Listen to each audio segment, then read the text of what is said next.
புதிய ஆளுநரா யார் வரப்போறான்னு காத்துட்டு இருந்த தமிழ்நாட்டில் பொறுப்பு ஆளுநரை நியமனம் செஞ்சதால எதிர்பார்ப்புகள் இப்போ அதிகரிச்சுட்டே இருக்குதுங்களா. பேசிக்கிட்டாங்க.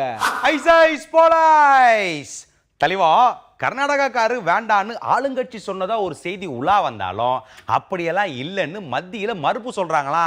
பொருத்தமான ஆளை தேடிக்கிட்டு இருக்காங்களாம். சொல்லிக்கிட்டாங்க. புதுச்சேரிக்கு கிரண்பேடி வந்த மாதிரி அதிரடியான செயல்படக்கூடிய ஒரு ஆளை தமிழ்நாட்டுக்கும் ஆளுநராக நியமனம் செய்யுங்க அப்படின்னு சொல்லி போட்டு பாஜக தலைவர்கள் மத்தியில கோரிக்கை வச்சிருக்கிறாங்களாமா. பேச்சா கிடக்குது.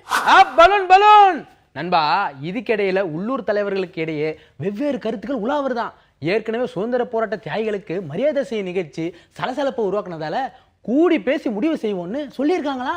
பேசிக்கிட்டாங்க. ஐயா, சுதந்திர போராட்ட தியாகிகள் நிகழ்ச்சியில விடுபட்ட தலைவர்கள் நினைவிடத்துக்கு எல்லாம் இப்போ மறுபடியும் மத்திய அமைச்சர்கள் வர ஆரம்பிச்சிட்டாங்களாம். பசும்பொன்ல தொடங்கின பயணம் விமான நிலைய பேர் வைக்கும் பிரச்சனைய முதல்ல இருந்து ஆரம்பிச்சிருக்குதான்.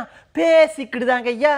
டெல்லியிலிருந்து வரும் தலைவர்கள் தங்களுடைய கருத்தா ஒன்ன சொல்ல அது உள்ளூர் தலைவர்களுக்கு சங்கடங்களை உருவாக்குதுங்களா. ஜல்லிக்கட்டை பற்றி ஆரம்பித்து விமான நிலையம் பெயர் வரைக்கும் கருத்து மோதல்கள் தலைவர்களுக்கிடையே நடக்குதுங்களா. நமக்கு என்னங்க தெரியும், வெளியே பேசிக்கிறாங்க. இன்னொரு பக்கம் தெளிவா, உள்ளாட்சி தேர்தலுக்கு எந்த கட்சியும் கூட்டணிக்கு வரலன்னா பரவாயில்ல, அடுத்து வரும் பாராளுமன்ற தேர்தலுக்கு தேடி வருவாங்கன்னு பாஜக தலைவர்கள் நம்பிக்கையா இருக்காங்களாம். ஆனா கூட்டணி பேச்சை இப்பவே ஆரம்பிங்கன்னு டெல்லியில சொல்றாங்களா. பேசிக்கிட்டாங்க.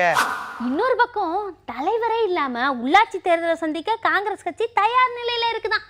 ஆனா எந்த குரூப்புக்கு எத்தனை சீட்டு அப்படின்னு இப்பவே சலசலப்ப ஆரம்பிச்சிருச்சான். பேச்சா கிடக்குது.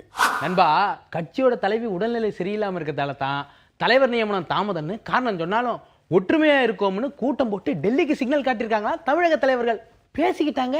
ஐயா, இப்போதைக்கு மூத்த தலைவர் குமரி ஆனந்தன், சட்டமன்ற தலைவர் ராமசாமி இப்படி தற்காலிக தலைவர்களை வச்சு நிகழ்ச்சிகள் நடத்தினாலும் சீக்கிரம் தலைவர் வந்தாதான் துடிப்பா செயல்பட முடியும்னு எல்லா குரூப்பும் எதிர்பார்க்கிறாங்களாம். பேசிக்கிடுதாங்க ஐயா.